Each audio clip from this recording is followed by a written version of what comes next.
Morning guys. So I've had a bit of a mad week with the weather. I've just been out doing the allotment because it's been nice, so I've made the most of the sunshine.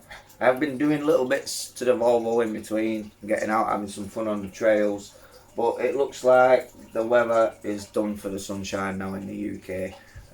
Did think we were going to have a whole week of rain last week, but it turned out to be sunny and barbecuing, and I decided to have a barbecue the other day when it was supposed to be raining, and what a beautiful day. Light the barbecue and then the heavens opens up, but that didn't stop me, so you can see that here if you want. I'll throw that in there, why not?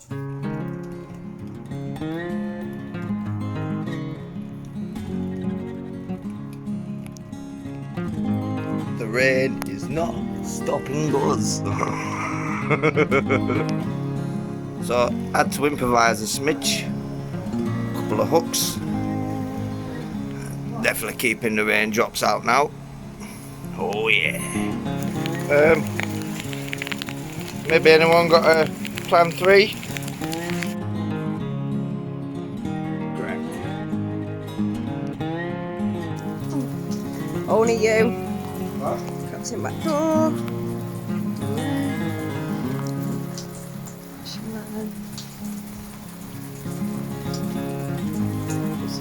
Piss wet through. Dick. Those sausages look good.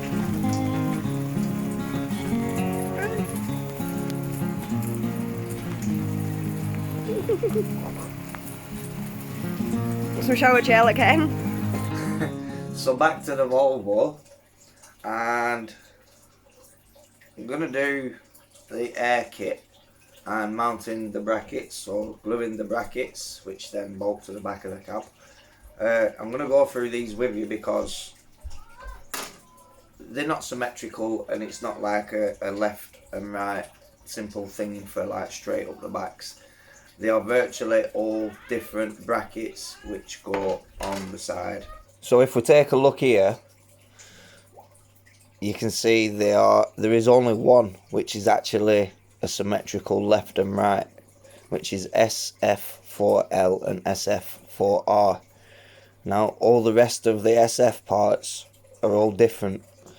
So again, as simple as it seems, this is going to take quite a bit of getting your head around, because the parts here aren't numbered, so you have to figure this out. So I'm going to go through this with you, and I'm going to work out what parts are what and get them all tidied up off the sprues, and then I can number these for you in the manual, and then you guys who are currently building or what have you, you can take notes of that, and then you know which parts are to go where in these little grooves. Now before I have started, I have already gone down and filed in all the little grooves, scuffed them up to make a good light contact for the glue, and I'll do the same on the back sides of these there.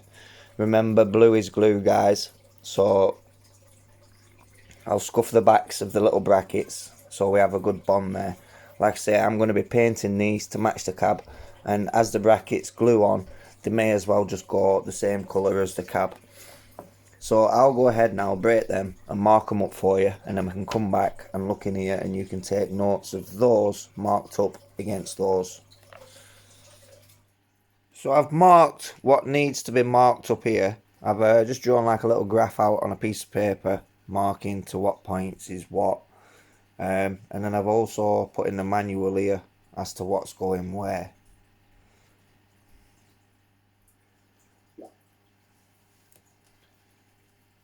So on the top left, that's pretty self-explanatory. Your SF8 is pretty self-explanatory, and SF10 being the biggest. So the rest I have actually kept on the parts tree. I'm going to clean them on there and then break them off and glue as I go, because your physical part isn't numbered, but it's the actual sprue where it shows what part number is and stuff. If you can just barely make out the markings there, they're actually on the sprue rather than the part. So to not get confused with that, So if anyone wants to make a note of this, then go ahead.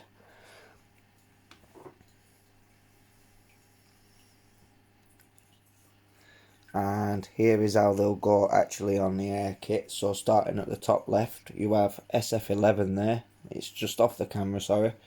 You've got SF4L, the second one down. Third one down is SF6. And the last one, the bottom, is SF7. And then working up on the right hand side from the bottom, you have SF10. And then in that groove, you want SF5. And then SF4, the right hand side version of it. And at the top here in this little groove you have SF3. So it is a little easy looking bit. It is actually quite, again, you have to think about what you're doing. Now I'm a bit unsure as whether to glue these on just yet. The reason being, I don't know if to maybe bolt them to the back of the cab. I'm going to have to see how it all goes together, because this thing has you back and forth. But if I was to glue that onto there, where are we, this way, so you'd want the screws, so the screw mounts to the back of the cab. Now it sits in a little recess. There are little recesses up the inner wings. Do I glue them on, risk it for a biscuit? Do I leave it? So this now is making me think a little bit more on how I'm approaching the build.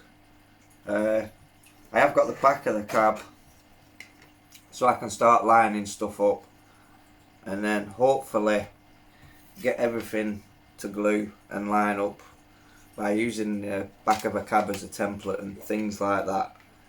So however you approach this is down to you guys. I've done what I can to help out physically by instructing the items like correctly on the manual for you, so you know what's what and you're not gluing things in the wrong places. But I can't physically help you do this bit. So how you take your approach on whether you bolt them into the cab, glue them later, or do it as instructed per the manual and glue them to the brackets and whatnot, that bit's down to you. So I'm not going to be held responsible for your truck. But yeah, I'm going to wrap that one up there because I need to think on which way I'm going to approach this also. But I think I am going to go and risk it for a biscuit and go as per the manual, using the back of the cab as a template and some clips and some planks of wood or something. I don't know, there's going to be some way to hold it all together. So maybe even construct the cab first so it's in a rigid position, and then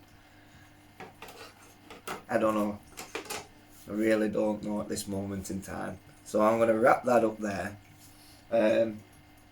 Over here I do have the visor, which is similar process, but it's not as fiddly and, well, yeah, it's not that. So it's much easier, but there's different options for if you're going for like a left hand or a right hand for where the mirror goes and stuff like that. And the little brackets are in fact individually numbered for the sun visor. So like I say, I'll go over that bit in another video for you, and I'm going to leave the air kit there with you. And like I say, I've done a little bit in the manual. I do hope that helps, and I've dropped it at the beginning of the video so you can pause it if you're building one, and you don't have to search through the video if you watch the video out and then you want to find it again. So that's there, you just press play, pause, shkaboom. So I'm going to move on to the next bit, so I shall catch you all in the next video. You should all know the drill by now. Like, comment, subscribe, all that jazz. Notification bell, don't forget that one. But yeah, this Volvo is pretty mind-boggling. So I shall see you soon in the next video, guys. Ciao for now.